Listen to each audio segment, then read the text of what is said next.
This is Jillian here.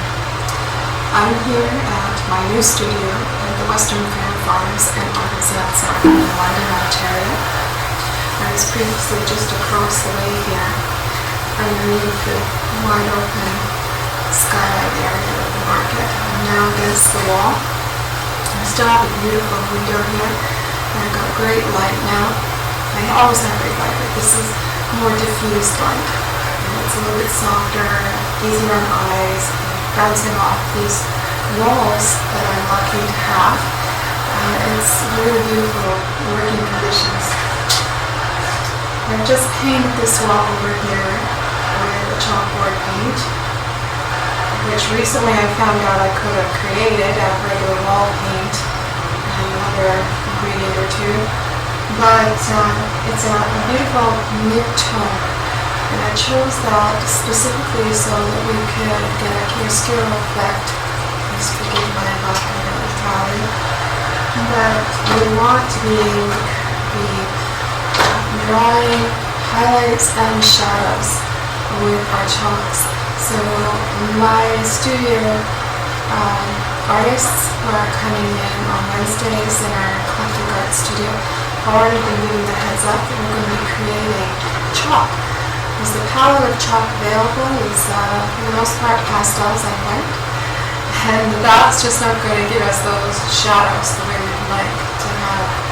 We want to be able to create contrast and full body movement on the wall here. Now, I thought that you might want to go the entire wall, but it seemed when I was creating the chalkboard that either out of a visual need or a cultural need, I don't know which, maybe a bit of both. It seemed to want a bit of frame rather than to be the entire wall. So right now you see black trim on here. That's just electrical tape, which doesn't stick very much to the wall paint. It's delicate, but I really like that black line. So now what I'm going to do is I'm going to create a black line a little bit wider than the tape that mirrors the width in this black and white screen here. And I'm going to put that black line all the way around this rectangle. First time I considered having this large chalkboard effect was over a year ago. I've been at the market almost 2 years now. It'll be 2 years this December. And very quickly, within a month or two afterwards, I wanted to devise a giant chalkboard, 8 by 8 feet. And my thought there was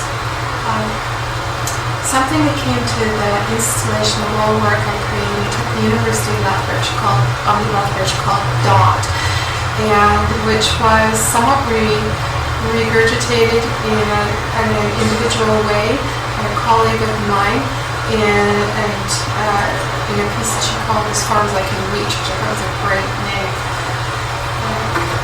Now, this is more to my scale, but we have some very tall and very little people that come to the studio to create. So it's kind of an in-between, it's a balance. So we got that framing edge settling in a nice clean way, and we still have a lot of room to maneuver. Again, it's really important to acknowledge the intelligence of the body in art making. Even if it's just clicking that mouse, your body is still informing what you do. You're breathing, you're using your mental capacities, yes, but even in the act of striving to keep the body still and doing small fine work, or clicking the mouse, or using the stylus, your body is still at work. And it's good to be aware of how your body informs what you do. So, in my studio classes, one of the important elements of learning to draw and paint and creating other kinds of more eclectic artworks, even installations, is about utilizing the intelligence of the body, using the physicality of art making, and acknowledging it and being self-aware of it. Now, this is something that in the martial arts is nothing new. It's nothing new. The samurai part of their practice was to create calligraphy, beautiful calligraphy, Sunni painting. In the background of it talks about the relationship between the brush and the sword. I think this is extremely significant. We do not in Western art really look at sharing, merging, or acknowledging the exposure we have to other philosophies, to other ways of thinking as individual artists. My background is Celtic, Scottish, English, Norman. It's an eclectic thing. The Brits, got a Roman in there somewhere, maybe a Viking. It's not unlikely. So my own lineage is a fusion lineage. My children's father was First Nations. I had First Nations. So they again are fusion people. And in this global village, overused though that term may be, I think it's a beautiful term. In this global village, and through the internet, we are meeting each other as human beings more so than at any other time in our human history. This is an incredible thing. It's a great gift. It's one of the most wonderful things that existed within this time period. So we share, we risk, threats of appropriation. We risk rejection. We risk conflict. But we win when we think about sharing, caring, respecting one another, influencing each other, inspiring one another, which is another great gift. I grew up for part of my life in the city of Toronto, in Ontario, Canada, and one of the great things about being in Toronto is that we get to visit the world. And one of the things that most human beings enjoy most about visiting the world is the food. And Toronto is no exception. I had a feast of stories and a feast of food. And one of the outcomes of that has been fusion cooking. It has been fusion within the music industry, beautiful cultural fusion in the art and music. But in visual arts, it's been a touchy kind of area. It begs for understanding, it begs for greater awareness, it begs for courage. Fusion is not automatically about word, and sharing is not always immediately appropriation. It's sharing. And we own our own experiences, and if our experiences lead us into interesting places, it's hard to ignore that influence on ourselves, because that's personal growth, we hope. And part of my personal growth as an artist, as a human being, has been in the area of Indian philosophy and practices such as Zen Buddhism. And because of being a visual artist myself, one of the things, of course, that I was powerfully touched by was Zen painting and Sunni. One of my cousins, who is actually Italian and Scottish descent, practices Japanese calligraphy. It's really touched him in a way that's profound. He's also an artist, Stephen Cassidy. So I cannot, as a Western artist, ignore or reject the influence that the world has had on me.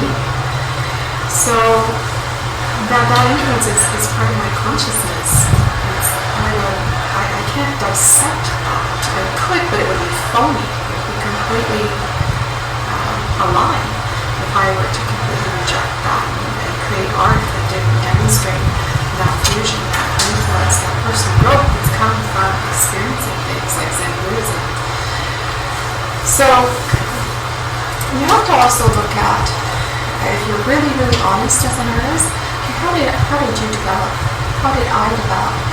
One of the things about me, personally, before I understood anything about Zen, Sunni, martial arts, was movement. My mother said to me, wherever she got it from, she said, everything is connected. I am very sensitive to movement. Spatial intelligence is part of a greater spatial intelligence is part of who I am. And my sense of things, my sense of movement, I was drawn to dance. And I had certain experiences within dance that, and within creating art, that allowed me to identify with Sunni painting, with the philosophy of Zen martial arts, which is about movement and that instantaneous intelligence, that union of body, mind, and spirit, and in movement and understanding space in a particular kind of way. My father was very exasperated at the time of me when I was drawing, and he was trying to take a picture, a photograph of me drawing, and I was in the middle of it, 10, and I was focused on the paper, and I was creating this movement, but I wasn't touching the paper, and I did this for the longest time. I was feeling the movement and space, and really naturally connecting with that movement. And my dad actually stopped me and he said to me, Jamie, I've been waiting for the longest time. Did you touch down on the page? I said, I'm not ready. He said, you're not drawing. He said, yes, I am drawing. I'm drawing in space. And then I couldn't explain. I knew I could feel the movement in space. And I can feel it now as I'm moving ahead. As I sit here, I'm aware of the feelings in my body. I'm aware of my arthritis and my fibromyalgia, but I'm aware of not every single micro movement, but I'm aware that I'm sitting and I'm balancing. And if my feet are hurting, I move them down to a more comfortable position so that I have a better base of support. These are real experiences, things that I experience, things about my consciousness that I understand as an artist. Artists are very introspective. So when Jamie Hume, who has this intuitive quality, this intuitive understanding of movement, who's struggling to articulate that, growing as a child, I found formal articulation of movement to ballet, modern dance, and later in life in understanding different philosophies and experiencing martial arts. I took a little bit of taekwondo, I've done a little bit of tai chi and yoga, and I started to understand, alright, I'm not crazy, there really is something here, and just because I'm not from Asia doesn't mean that I'm not feeling this, that it isn't real. It is real. This is coming from my life art experience, being blessed enough to find some teachings that articulate my experience. So when I teach, this is one of the things I teach. I honor the heritage of the teachings of Tai Chi and yoga, of Sunni painting, of martial arts.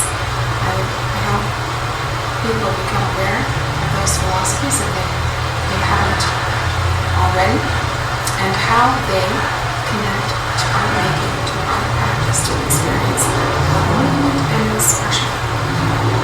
So this chalkboard, it's a lot more than a chalkboard. It's, yes, on Saturdays when young people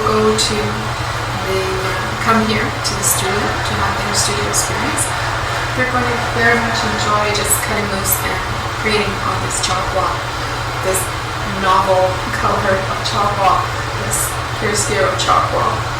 And hopefully in the near future we're also going to have some greater range of colors for them to explore. But they're going to be able to stretch out without my saying anything. They're going to experience that movement to a greater degree because they have all that space. What else are they going to do? Just tiny little things like this one, maybe some will. But hopefully they're going to stretch out. I'm certainly going to encourage them to do so. But occasionally we do sessions for youth and adults